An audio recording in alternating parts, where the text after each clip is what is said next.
Welcome back to Two Pretty Good Bad Men, an Alias Smith & Jones podcast. I'm the unspeakable eldritch horror, Tabitha, and we have made it to Season 2! Celebrate! At the end of Season 1, the ratings were actually not great. It was in the bottom third, and it was up against some stiff competition like The Flip Wilson Show, and to be honest, I've never quite known who that was. A comedian with The Variety Show, apparently, and All in the Family, which I've never watched because the bits that I've seen irritate me to no end. I know, groundbreaking series and all, but yeesh, Edith's voice is, something. Anyway, one night the Flip Wilson Show was preempted for an NCAA basketball game, and due to that, a big portion of the audience tuned in to watch ASJ instead, and that was enough for the network to keep it on the air. Honestly, ABC was all around crappy and ghoulish for how it treated the show and the people involved in it, in my opinion. Pete had conflicted feelings about the show. Sometimes he seemed happy, and sometimes he seemed very resentful for just having to be there. There's one quote I want to share that I think kind of sums it all up. Quote, "Making a TV series is the same thing day after day after day after day. I confess to being a little restless. I was footloose and fancy-free at Universal before this thing came along. Ben and I are in every damn shot. We don't have time for anything. I'm so tired I'm confused. My ears are ringing. Ben is dingy. It's been so cold, and by 11 a.m. I start to drag. By 4 p.m. I can't do anything. Still, if I have to make a TV series, I prefer being in the great outdoors and around horses than playing a lawyer, say, in a courtroom. I don't care if they know who I am in Ohio. I spent 2 years after Love on a Rooftop and Gidget trying to learn to act." Unquote. In fact, something terrible happened on October 24th, 1970. It was while they were actually shooting the pilot. Pete got very drunk and caused a car accident. He hit a car carrying a 21-year-old cook and his date. Their names are listed in the book, but I don't know if I feel comfortable naming them here. I don't know anything about them or even if they're still alive. Anyway, the woman passenger was severely injured and hospitalized with head injuries. When the case came up in court in May 1971 during the hiatus between seasons 1 and 2, Pete ended up getting fined $1,000 and put on probation for 2 years. That meant that his license was suspended. Roy Huggins and a probation officer testified on his behalf. Pete's stand-in on the show, Hal Frizzell, became his chauffeur after that. Pete wrote to the judge of his case saying, quote, "In recalling my feelings on that night, shame and terror were in my mind. Sitting here 8 months later, it is very difficult to recreate the events of the accident, or even try and find a justification for my conduct. But I do want Your Honor to know that I am a person basically interested in other people, and I would not knowingly harm anyone." End quote. I do believe him due to everything that I've read about him and how concerned he was with the environment and social issues.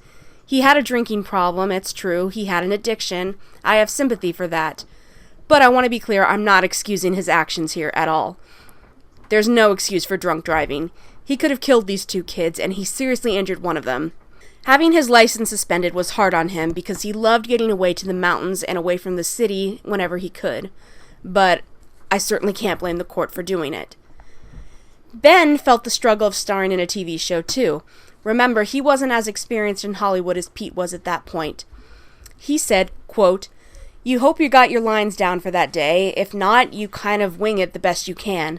A lot of it's survival on television, especially doing an hour show. The grind is so hard that you just want to survive, and I was a young man then.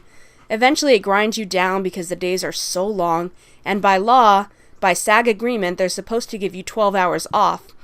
But they can even give you less than 12 and just pay you double time or double overtime. It doesn't amount to much. It's worth their while to do so you can end up with 10 hours off. That's 10 hours to drive home. In my case, it was a short trip, eat, sleep, and then back the next day. But it's okay because you're either making a lot of money, or in my case, you're just starting your career, which is enjoyable. But what I remember mostly is it's a grind. It's not a lot of hijinks and fun." End quote. Ben was concerned with getting the gun work right and the horse riding right. He spent a lot of time with the prop master. He also spent a lot of time with the wrangler/head stuntman Monty Laird. He changed his hat a bit for season 2 as well. In season 1, it had like this strip of silver around it, and I mean like shiny, sparkly silver. It doesn't look great, But this season he put little buckles around it, and it's still silver, but a much duller silver, and it just looks a lot better. Overall, Ben loved the show. Even through the long hours, he was happy with his job. Reruns aired over the summer, and a week before the season 2 premiered, they re-aired the pilot. The second season began shooting on June 23rd, 1971. The first episode to air was the 90-minute special, The Day They Hanged Kid Curry. And here we are. The episode was shot in early to mid-July of 1971. It aired first but was filmed second. It aired September 16th, 1971. The story was by Roy Huggins and the teleplay was by Glenn A. Larson. It was directed by Barry Shear. All returning faces. Barry Shear previously directed The Root of It All, and we also have some returning faces in the guest cast too. Earl Holliman makes his second and final appearance as Wheat Carlson, and Dennis Fimple is back as Kyle. Sid Haig is back as a Devil's Hole Gang member, and playing Lobo in this episode is Reed Morgan. Morgan had an uncredited role as the conductor in The Root of It All too, and he will pop up again this season as a different character. Slim Pickens is back playing another sheriff, and he will play yet another sheriff next time this season. He's in 4 episodes total and plays a sheriff in 3 of them. Our new guest stars include Walter Brennan as Silky O'Sullivan. He's basically Soapy, but Sam Jaff, or Jaffe, as I've heard it's pronounced, was unavailable to film this episode. He was filming Bedknobs and Broomsticks for Disney, so they made up the new character of Silky. He becomes a recurring character too, even though Soapy will also return. A Western veteran, Brennan was in movies like Rio Bravo, Red River, and My Darling Clementine. He served in World War I, and exposure to gas during the war ruined his vocal cords, and that's why he had kind of a high, scratchy voice. He won 3 Oscars for Best Supporting Actor, one for Come and Get It in 1937, the second for Kentucky in 1939, and the third for The Westerner in 1941. However, Brennan had been an extra before breaking out, and there was a suspicion that the extras who were members of the Academy were just voting for one of their own. And let me see, what else? Oh yeah, he was a racist asshole. Reportedly, and I have no proof of this, he did a little dance when he found out Martin Luther King Jr. had been assassinated. Disgusting. I also read that Montgomery Clift was offered a role in Rio Bravo, but refused to work with John Wayne again and Walter Brennan because of their horribly, horribly evil, racist attitudes. Luckily, he died only a few years after this episode aired in 1974. Next is Robert Morris as Fred Philpotts. Philpotts was mostly a Broadway star, winning multiple Tonys throughout his long career. He took his hit Broadway show How to Succeed in Business without really trying to the screen. He worked on other movies like The Loved One and A Guide for the Married Man. He did a good deal of voiceover work too on Tiny Toons, Rugrats, The Wild Thornberrys, and Teen Titans Go. He also had a recurring role on Mad Men, for which he was nominated several times for Emmys. Then we have Belinda Montgomery as Penny Roach. This episode of ASJ is one of her earliest credits. She'd go on to work on a lot of television. She played Sonny Crockett's ex-wife on Miami Vice and Doogie Howser's mother on Doogie Howser. Never seen it. She also had a stint on Days of Our Lives. I had a friend in high school who adored that show, so that's my only memories of it. She guest starred on In the Heat of the Night, Riptide, The Hitchhiker, Dynasty, The Man from Atlantis, and Moving On, among others. As of this recording, she is still alive. One of her last credited acting roles was in 2010's Tron Legacy. And finally, Henry Jones plays the judge. He was in some cool movies like Butch Cassidy and the Sundance Kid, Support Your Local Sheriff, 3:10 to Yuma, The Bad Seed, and Arachnophobia! On the television side, he was on the Mary Tyler Moore spin-off show Phyllis. That only lasted 2 seasons. He was on the short-lived Columbo spin-off Mrs. Columbo. He guest starred on Cagney and Lacey, Silver Spoons, Coach, The Twilight Zone, and Chips. He won a Tony Award in 1958 for Best Supporting Featured Actor Dramatic for Sunrise at the Campobello. Now, on to the 90-minute episode, The Day They Hanged Kid Curry. Okay, the episode isn't 90 minutes long, but it filled a 90-minute time slot. The episode's only about, an hour 15. We start out with an establishing shot of old-timey San Francisco, and even if it's brief, it's kind of nice to see something other than an old west town. Hayes arrives at a huge mansion in a carriage. It's his old friend Silky Sullivan's place. You know, it sucks because I honestly do like Silky, But I hate Walter Brennan. They argue with the carriage driver over the price for a few minutes before the driver fucks off. Silky asks about the kid. Hayes says that they ran into some trouble a little over a week ago and had to split up, but they plan to meet at Silky's place. And Silky's just kinda, yikes. And then he makes to go inside like he's not gonna elaborate on that. Hayes stops him and asks him what's wrong. Silky still kind of dances around it like, ooh, it's pretty bad. And Hayes is like, oh my god, is he dead? No, he's not dead, but he's going on trial for murder. Dun dun dun. Then we forego the opening theme song altogether in favor of credits rolling over the scene. It doesn't even say Alias Smith and Jones. It says Pete Duel and Ben Murphy in The Day They Hanged Kid Curry, as if it's a totally separate project. I'm sure it's so they could sell it separately as a TV movie later, but still. Hayes rushes to the town of Red Rock where the kid is being held and sees that they're already building the gallows and the trial has barely begun. It disturbs me how quick they are to execute in these shows. And Earl Holliman gets the special guest star credit. Yay! Hayes goes into the courthouse where the prosecutor is making his opening statement. Hayes can only see the defendant from behind. And this might be the first time anyone calls Kid Curry Jed. It's weird to hear. He's been accused of killing a man named Warren Boggs. A woman named Penny takes the stand. She's supposedly an acquaintance of the kid. She's very upset and she's trying not to implicate him. The prosecutor asks her if she knows about his outlaw past. The judge cuts in here, and I love this. He tells the prosecutor it doesn't matter that he's Kid Curry or what he may have done in the past. They're here to judge him based solely on evidence in this case. Good for him. I'm glad he's not just taking what looks like an easy chance to get the infamous Kid Curry. And then the court is adjourned. That was fast. I've seen trials. It should take the lawyer 45 minutes just to get Penny's backstory. But I guess they didn't want to make this 19 hours long, so we can skip all that. Hayes is glad that the judge seems like a fair man, and while everyone's leaving, he approaches the defendant, and when the guy turns around, it's not Kid Curry. Hayes is very confused, and when he turns to leave, the real kid is grinning at him from the doorway, and he's in his nice outfit. They walk and talk, and Kid is absolutely thrilled about this situation. If they hang whoever's claiming to be Kid Curry, no one will ever look for Kid Curry again. He's off the hook. And Hayes is like, what about me? There were 2 men involved in the murder, and everyone else is going to think that Hannibal Hayes is the one who escaped. And Kid is just kind of like, damn, that sucks. Best of luck, pal. Kid, don't be a dick. Then Hayes mentions that they've been partners for 6 years, so we've got a bit more backstory on them.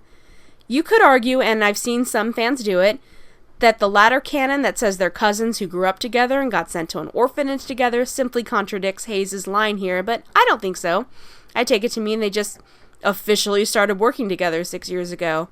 Besides, we already know they spent some time apart. Hayes goes to see Sheriff Slim Pickens in order to see Fake Kid.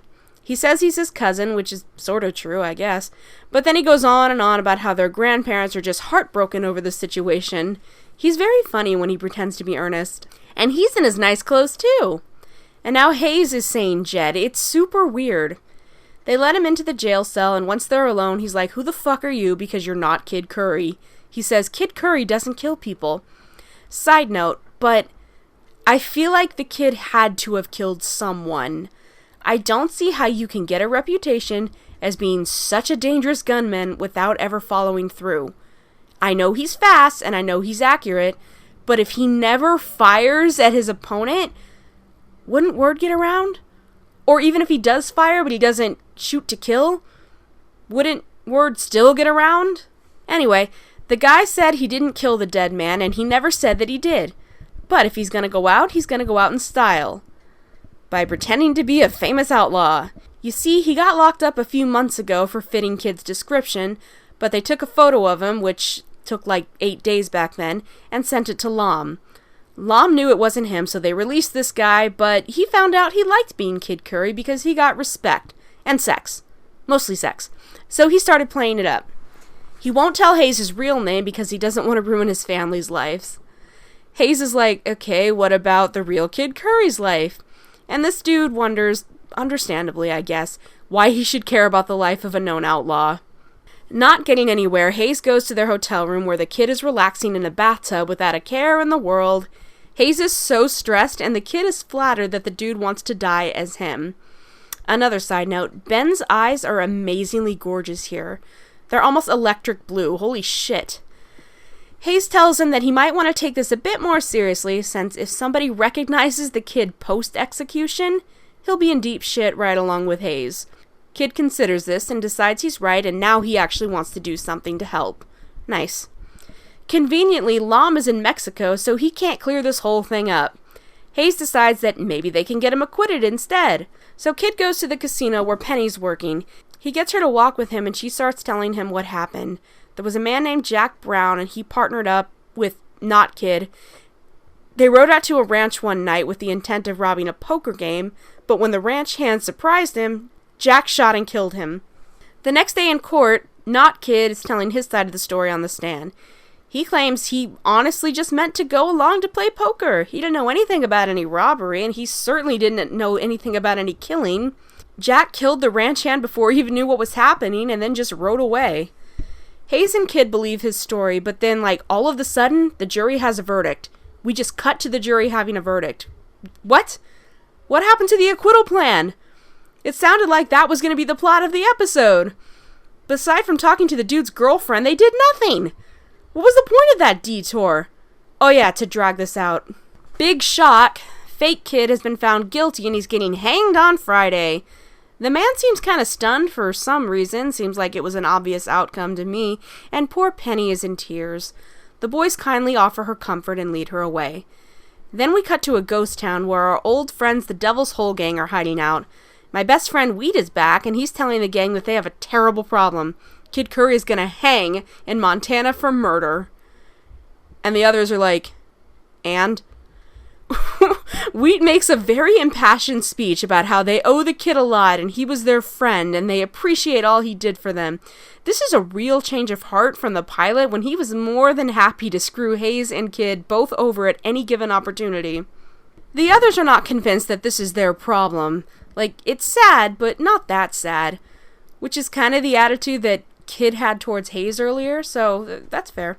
Fine, Wheat is prepared to go alone, but sweet, simple Kyle goes with him. Meanwhile, Sheriff Slim Pickens is handing out rifles to all his deputies because Kid Curry's friends would never just leave him to hang, right? I guess they overestimate how much the Devil's Hole gang likes him. Back at the casino, Hayes is gambling for some reason. Don't you have more important things to worry about? He's surprised to see Wheat and Kyle, but they're loyal friends this week, and damn it, they just can't leave the kid to his fate, and they knew that Hayes would be there. Hayes leads them to a private table, and Wheat tells him about his brilliant plan of blowing the jail up. Then the real kid shows up, and Wheat and Kyle are confused. The boys explain the situation, and Kid says that Hayes has come up with his own brilliant plan. I hope they actually implement this plan instead of just suggesting it and then not doing it like they did with their last plan. They figure that Penny can convince Not Kid to tell the truth, but Not Kid refused to see her. Strike two, Hayes. Strike two. The next day is the hanging. There are balloons and popcorn, and geez, the Old West was brutal. I know there was no TV or Wi-Fi, but there were still books, right? Do you have to go see a public execution? Can't you go fishing?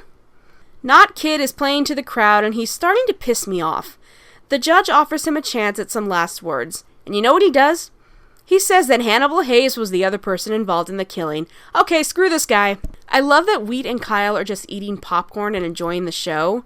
Just before they drop the news, Hayes rides in and says that the hanging must be stopped because Jed's grandma is coming to town and wants to see her grandson one last time.